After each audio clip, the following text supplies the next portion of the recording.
ओम नमः शिवाय। स्वागत है आप सभी का मेरे YouTube चैनल पर। मैं हरिओम शर्मा आज आपको सोमवार की कथा सुना रहा हूँ। सोमवार के व्रत करने से हमारी सभी मनोकामनाएं पूरी हो जाती हैं। आपके प्रति कार्य में रुकावट आ रही है, कोई भी कार्य नहीं बन पा रहा है, आप परेशान हो चुके हैं, तो शुक्ल पक्ष के सोमवार से सोमवार के व्रत प्रारंभ कर सकते हैं। सोमवार के व्रत प्रारंभ करने से पहले भगवान शिव के सामने आपको संकल्प करना होगा। अपना नाम गोत्रोच्चारण करके अपनी इच्छा बोल करके, अगर आप सादा सोमवार का व्रत करना चाह रहे हैं तो खुले सोमवार के व्रत का संकल्प करें। अगर आप 16 सोमवार व्रत रखना चाह रहे हैं तो 16 सोमवार व्रत का संकल्प करें। सुबह स्नान करें, स्नान करने के बाद में सूर्यदेव को अर्घ्य दें, फिर आप भगवान गणेश जी को नमस्कार करें। फिर भगवान शिव का आपको अभिषेक करना है। फिर भगवान की प्रिय चीज़, भगवान शिव की जो प्रिय चीज़ें जैसे बेलपत्र है, भांग धतूरा है, भगवान के प्रिय ये चीज़ें आपको भगवान शिव को समर्पित करनी है। 108 बार ओम नमः शिवाय मंत्र का जाप करें। फिर भगवान से प्रार्थना करें कि हे प्रभु, आप हमारे ऊपर अपनी कृपा दृष्टि बनाए रखें। उसके बाद में आप भगवान के सामने चौमुखी दीपक जलाएं, एक मुखी या चौमुखी दीपक जलाएं। फिर भगवान के सामने आपको नैवेद्य अर्पण करना है और सोमवार की कथा का श्रवण करना है। सोमवार की कथा का श्रवण करने के बाद में फिर आप भगवान को नैवेद्य अर्पण करें, आरती करें। इससे भगवान प्रसन्न होकर के मनवांछित फल प्रदान करते हैं। कथा इस प्रकार से है। प्राचीन समय की बात है, एक नगर में एक साहूकार रहता था। साहूकार के यहाँ पर भरपूर धन था। साहूकार नियमित रूप से भगवान शिव की पूजा किया करता था, लेकिन साहूकार को एक ही दुख था, इसके कोई संतान नहीं थी। उसका नियम था, वह नियमित रूप से भगवान शिव की पूजा करता था, मंदिर की सफाई करता था, गौ माता का पूजन करता था, लेकिन पिछले कर्मों के कारण उसे संतान का सुख नहीं मिल पा रहा था।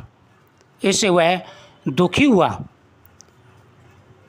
उसने भगवान शिव से अनेकों प्रकार से निवेदन किया, प्रार्थना की, लेकिन उसे संतान का सुख नहीं मिला।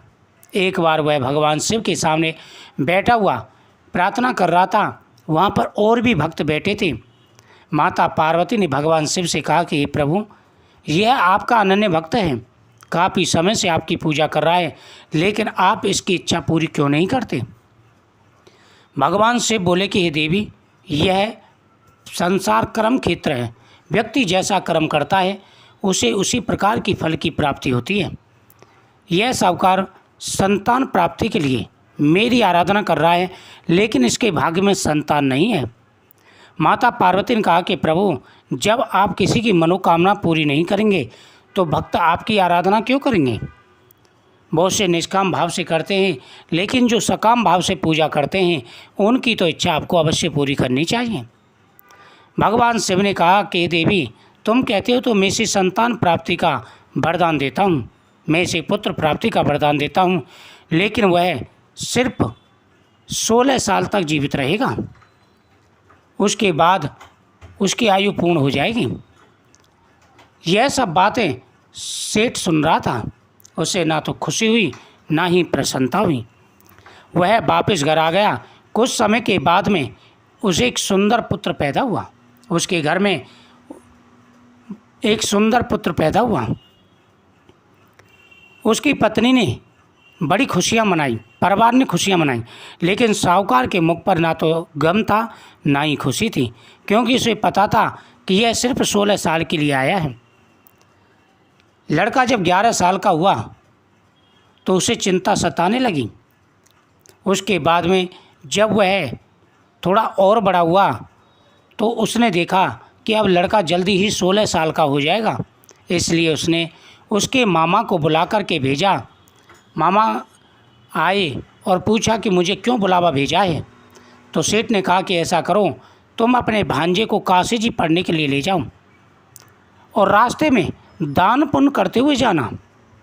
जब इसकी आयु पूर्ण हो जाए, 16 साल की हो जाए, तो उसके बाद भी जैसे ही 17वें साल में लगे, तो जैसे ही 17वें साल में 1-2 दिन बीते, इसे वापस घर ले आना। बहुत सारा धन दिया। वह रास्ते में यज्ञ अनुष्ठान करते हुए जा रहे थे, रास्ते में एक नगर पड़ा। उस नगर के राजा की लड़की की शादी थी, लेकिन शादी करने जो लड़का आया था वह एक आंख से काना था। अब उसे यही चिंता सता रही थी, अगर लड़की के पिता को पता चल गया तो बारात को वह वापस कर देगा। जैसे ही उसने सेठ की लड़की को देखा, उससे बोला कि भाई तुम द्वाराचार की विधि करवा दो और फेरे भी पड़वा दो, मैं तुम्हें बहुत सारा धन दूंगा। मामा को थोड़ा लालच आ गया और उसने लड़के के साथ में लड़की का विवाह करवा दिया। लेकिन लड़के को ये अच्छा नहीं लगा।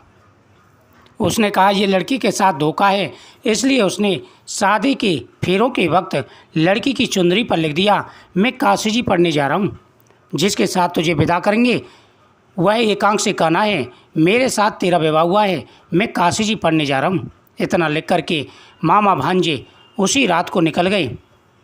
जब सुबह लड़की ने चुनरी के पल्ले पर लिखा हुआ देखा तो उसने पिताजी को सारी बात बताई। लड़की के पिता को जब पता चला तो उसने लड़के को देखा तो वास्तव में वह एक आंख से काना था। उसको बहुत गुस्सा आया और उसने बारात को वापस भेज दिया। इधर मामा भांजे काशी जी पहुंच गए और वहां जाकर के लड़के ने पढ़ाई करना प्रारंभ कर दिया। लड़के ने पढ़ना प्रारंभ कर दिया, मामा ने यज्ञ अनुष्ठान प्रारंभ कर दिए। काफ़ी समय के बाद में एक दिन मामा भांजे यज्ञ कर रहे थे। उसी समय भांजे के सर में थोड़ी पीड़ा होने लगी। भांजे ने कहा कि हे मामा, मैं जाकर के आराम करता हूँ, मेरे सर में पीड़ा हो रही है। उसने कहा तुम जाकर के आराम करो, मैं यज्ञ करता हूँ। भांजा जाकर के सोता है और सोते ही उसके प्राण निकल जाते हैं।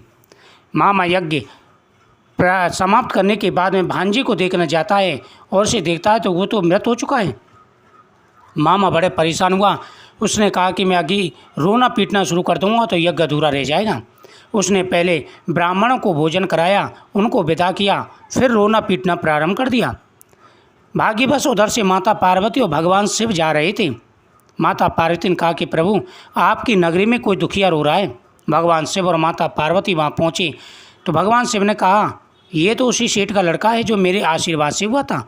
माता पार्वती ने कहा कि प्रभु ये मृत हो चुका है, इसलिए अब इसको आप जीवन दान दीजिए। भगवान शिव ने कहा कि देवी इसकी आयु इतनी थी। भगवान शिव के कहने पर माता पार्वती ने कहा कि प्रभु इसके मामा के साथ ही आया है, मामा को प्रायश्चित लग जाएगा, इसलिए आपको इसको जीवन दान देना ही होगा। भगवान शिव ने कहा ठीक है, मैं इसे जीवन दान देता हूँ। ऐसा कहते ही वो लड़का उठ खड़ा हुआ। दोनों ने भगवान शिव को नमस्कार किया और फिर वह अपने नगर के लिए चल दिए। रास्ते में उसी नगर में आए जिसकी लड़की की शादी थी, जिसके साथ शादी हुई थी, वहाँ आए और दोनों ने उनको पहचान लिया। फिर राजा ने बहुत सा धन दिया और कुछ समय के बाद उन दोनों को विदा किया। अपनी बेटी के साथ में अपने दामाद को विदा किया, साहूकार के लड़के को विदा किया। दोनों अपने घर की तरफ चल दिए। उधर उनके माँ बाप घर के मुड़ेली पर बैठे थे। उन्होंने कहा कि अगर हमारा बेटा वापस आ जाएगा तो हम छत पर से उतरेंगे, नहीं तो यहाँ से कूद करके प्राण दे देंगे। जब उसे मालूम हुआ कि उसका लड़का वापस आ गया है, जब तक उसने देख नहीं लिया उसे विश्वास नहीं हुआ। वह नीचे आया और बहू का आदर सत्कार किया। सेठ ने साहूकार ने अपने बेटे से पूछा कि बेटा ये कैसे हुआ। उन्होंने कहा कि पिताजी ये सब भगवान शिव की कृपा से हुआ है। सभी ने मिलकर के भगवान शिव की पूजा की और उसी समय से वह प्रत्येक सोमवार भगवान शिव की पूजा करने लगे। तो जो व्यक्ति प्रत्येक सोमवार को भगवान शिव की पूजा करते, कथा का श्रवण करते, उनकी हर मनोकामना पूरी हो जाती है। वीडियो को शेयर करें, चैनल को सब्सक्राइब करें। ओम नमः शिवाय।